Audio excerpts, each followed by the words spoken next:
Assalamualaikum warahmatullahi wabarakatuh. Apa kabar anak-anak sekalian? Hari ini kita akan menyambung materi sebelumnya, masih tentang menyusun laporan dana kas kecil metode fluktuasi. Nah, sebelumnya kita sudah membahas apa itu metode fluktuasi, kekurangan dan keuntungannya, dan bagaimana perbedaan antara metode impres dan metode fluktuasi. Baik, hari ini kita akan masuk tentang pencatatan transaksi dana kas kecil metode fluktuasi. 1. Transaksi pembentukan dana kas kecil. Pada saat dana kas kecil pertama kali dibentuk, pemegang dana kas kecil akan menerima bukti kas keluar dari bagian utang yang digunakan sebagai dasar pencatatan penerimaan kas kecil. Bukti kas keluar tersebut juga dapat berupa cek yang dapat langsung dicairkan oleh pemegang dana kas kecil. Atas transaksi ini, dengan menggunakan metode fluktuasi, jurnal yang akan dicatat adalah sebagai berikut. Kas kecil di debit dan kas atau kas di bank di kredit. Sementara itu, pemegang dana kas kecil juga harus mencatat transaksi ini ke dalam catatan mutasi dana kas kecil. Berikut adalah pencatatannya. Di keterangan pembentukan dana kas kecil, di debit. Contoh soal. Pada tanggal 1 Mei 2020, bagian utang PT Agro Subur memberikan cek senilai 10 juta rupiah kepada sekretaris atau pemegang dana kas kecil dalam rangka pembentukan dana kas kecil. Jika perusahaan menggunakan metode fluktuasi, buatlah A. Jurnal umum, B. Pencatatan mutasi dana kas kecil. Jurnal umumnya tanggal 1 Mei 2020, kas kecil di debit 10 juta dan kas di bank 10 juta rupiah. Catatan mutasi dana kas kecil tanggal 1 Mei 2020, keterangannya pembentukan dana kas kecil di debit 10 juta rupiah. Yang kedua, transaksi pemakaian dana kas kecil. Pada pengelolaan dana kas kecil dengan metode fluktuasi, transaksi pemakaian atau pengeluaran dana kas kecil harus langsung dicatat pada jurnal sehingga saldo akun kas kecil menunjukkan saldo fisik dana kas kecil yang sebenarnya dan pada akhir periode tidak diperlukan penyesuaian terhadap saldo akun kas kecil. Jurnal yang harus dicatat pemegang dana kas kecil adalah sebagai berikut. Nah, kalau di metode impres, setiap pemakaian dana kas kecil itu tidak perlu di jurnal, tapi hanya dikumpulkan bukti-buktinya saja. Di metode fluktuasi, pemakaian dana kas kecil harus di jurnal. Nah, berikut adalah jurnalnya. Di akun keterangan, beban-beban ditulis di debit, sedangkan kas kecil ditulis di kredit. Nah, sementara itu, pemegang dana kas kecil juga harus mencatat transaksi ini ke dalam catatan mutasi dana kas kecil. Berikut adalah pencatatannya. Di keterangan pembayaran atau pembelian, dicatat di kredit dengan akun sesuai nomor akun pengeluarannya.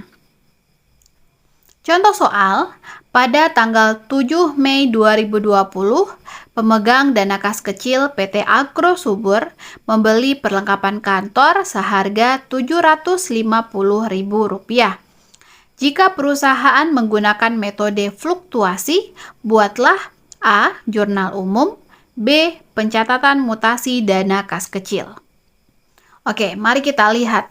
Jurnal umumnya tanggal 7 Mei 2020, perlengkapan kantor di debit sebesar Rp750.000 dan kas kecil dikredit sebesar Rp750.000.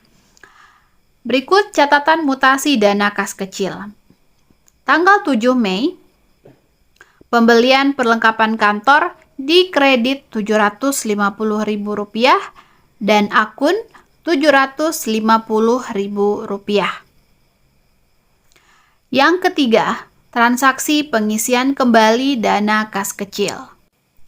Pada pengelolaan dana kas kecil dengan metode fluktuasi, pengisian kembali dana kas kecil dilakukan pada saat jumlah dana kas kecil sudah hampir habis. Setelah mengajukan SP2D kepada bagian keuangan dan menerima dana kas kecil tersebut, pemegang dana kas kecil harus melakukan pencatatan jurnal dan mutasi dana kas kecil. Berikut adalah pencatatannya. Di akun dan keterangan, kas kecil dicatat di debit dan kas atau kas di bank dicatat di kredit. Nah, sementara itu, pemegang dana kas kecil juga harus mencatat transaksi ini ke dalam catatan mutasi dana kas kecil. Di keterangan pengisian kembali dana kas kecil dicatat di debit. Contoh soal, pada tanggal 30 Mei 2020,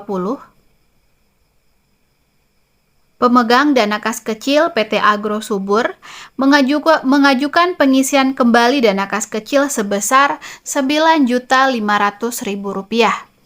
Jika perusahaan menggunakan metode fluktuasi, buatlah A. Jurnal umum, B. Pencatatan mutasi dana kas kecil. Jurnal umumnya, tanggal 30 Mei 2020, kas kecil didebit sebesar Rp9.500.000 dan kas di bank dikredit sebesar Rp9.500.000. Sedangkan catatan mutasi dana kas kecilnya, tanggal 30 Mei, pengisian kembali dana kas kecil didebit sebesar Rp9.500.000. Berikutnya, penyusunan laporan dana kas kecil metode fluktuasi. Laporan mutasi dana kas kecil merupakan suatu laporan pertanggungjawaban penggunaan dana kas kecil yang dibuat oleh pemegang dana kas kecil. Laporan ini disusun untuk menghindari terjadinya penyelewengan penggunaan dana kas kecil. Nah, laporan mutasi dana kas kecil ini memuat informasi saldo awal kas kecil, penggunaan atau pengeluaran kas kecil yang disertai bukti penggunaannya, pengisian kembali kas kecil, serta selisih kas kecil pada periode tertentu yang bersumber dari catatan mutasi dana kas kecil. Nah, berikut ini format laporan mutasi dana kas kecil. Bisa dilihat ada nama perusahaan, laporan mutasi dana kas kecil, dan periode tertentu. Untuk lebih jelasnya, kita lihat contoh soal berikut ini. Nah, berdasarkan contoh sebelum-sebelumnya, diperoleh laporan mutasi dana kas kecil PT Agro Subur untuk periode Mei 2020. PT Agro Subur laporan mutasi dana kas kecil periode Mei 2020. Nah, saldo awal pembentukan dana kas kecil sebesar Rp10 juta. Pengisian kembali dana kas kecil sebesar Rp9.500.000 ditambah, maka dapatlah jumlah kas kecil yang tersedia sebesar Rp19.500.000.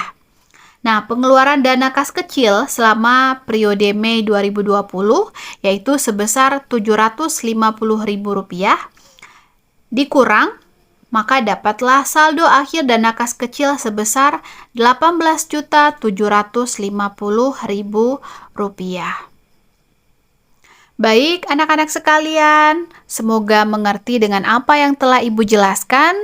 Mari dicoba terus latihan supaya lebih mengerti bagaimana pencatatan kas kecil metode fluktuasi. Nah, kalian juga bisa membaca buku-buku literatur yang sesuai dengan materi yang ada. Baik, Ibu akhiri. Assalamualaikum warahmatullahi wabarakatuh.